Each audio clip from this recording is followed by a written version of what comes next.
Dear Esther, I have lost track of how long I have been here and how many visits I have made overall.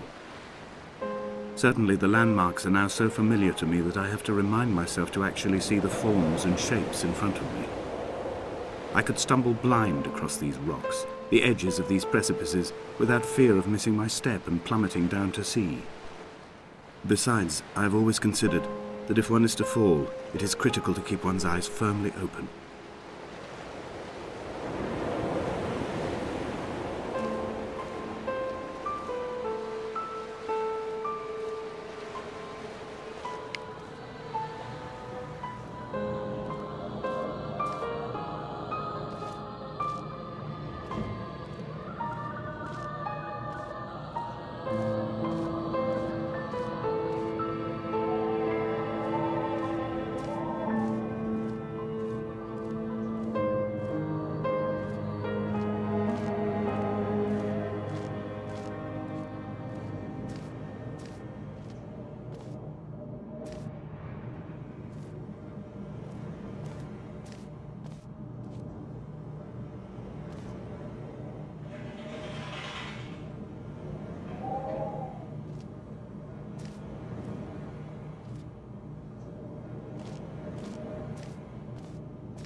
When you were born, your mother told me, a hush fell over the delivery room.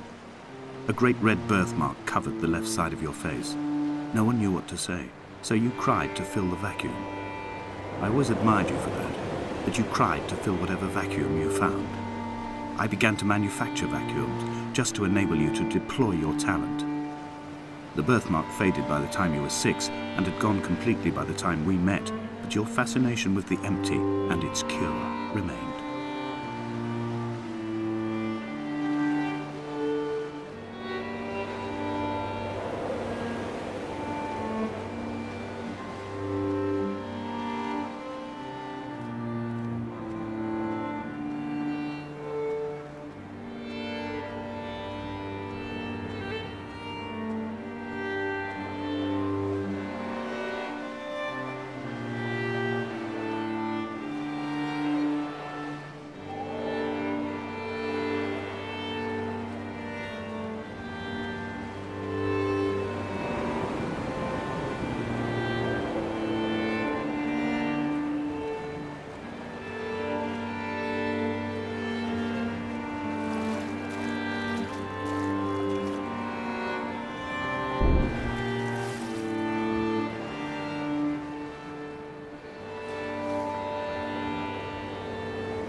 dear Esther. I found myself to be as featureless as this ocean, as shallow and unoccupied as this bay, a listless wreck without identification. My rocks are these bones, and a careful fence to keep the precipice at bay. Shot through me caves, my forehead a mount. This aerial will transmit into me so. All over exposed, the nervous system, where Donnelly's boots and yours and mine still trample. I will carry a torch for you. I will leave it at the foot of my headstone. You will need it for the tunnels that carry me under.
The mount is clearly the focal point of this landscape. It almost appears so well placed as to be artificial. I find myself easily slipping into the delusional state of ascribing purpose, deliberate motive to everything here. Was this island formed during the moment of impact? When we were torn loose from our moorings, and the seatbelts cut motorway lanes into our chests and shoulders, did it first break surface then?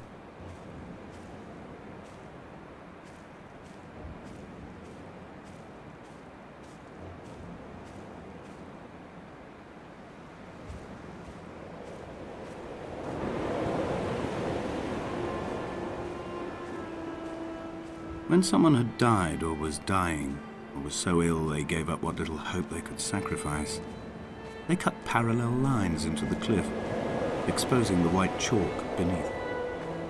You could see them from the mainland or the fishing boat, and know to send aid or impose a cordon of protection, and wait a generation until whatever pestilence stalked the cliff paths died along with its hosts.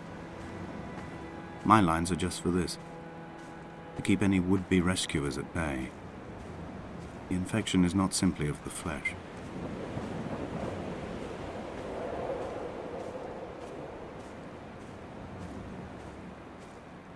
They were God-fearing people, those shepherds. There was no love in the relationship. Donnelly tells me that they had one Bible that was passed around in strict rotation. It was stolen by a visiting monk in 1776, 2 years before the island was abandoned altogether. In the interim, I wonder, did they assign chapter and verse to the stones and grasses, marking the geography with a superimposed significance, that they could actually walk the Bible and inhabit its contradiction?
Dear Esther, I met Paul. I made my own little pilgrimage. My Damascus, a small semi-detached on the outskirts of Wolverhampton. We drank coffee in his kitchen and tried to connect to one another. Although he knew I hadn't come in search of an apology, reason or retribution, he still spiraled in panic, thrown high and lucid by his own dented bonnet. Responsibility had made him old. Like us, he'd already passed beyond any conceivable boundary of life.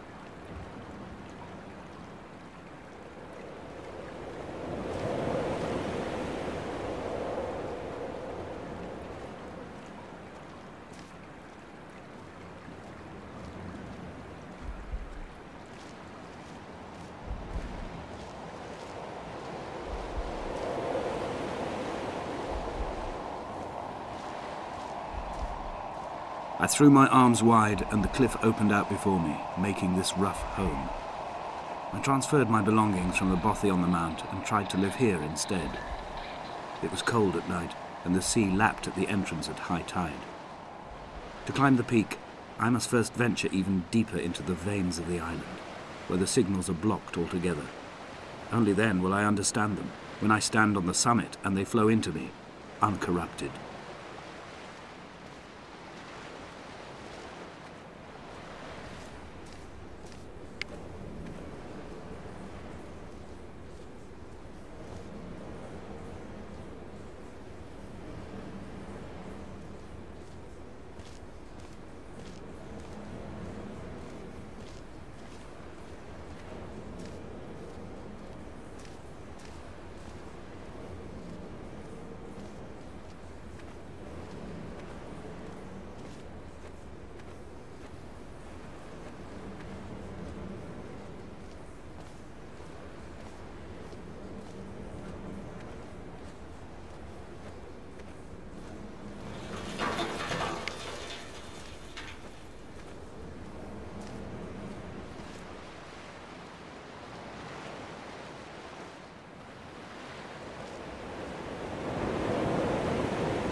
I've become convinced I'm not alone here, even though I'm equally sure it is simply a delusion brought upon by circumstance. I do not, for instance, remember where I found the candles, or why I took it upon myself to light such a strange pathway. Perhaps it is only for those who are bound to follow.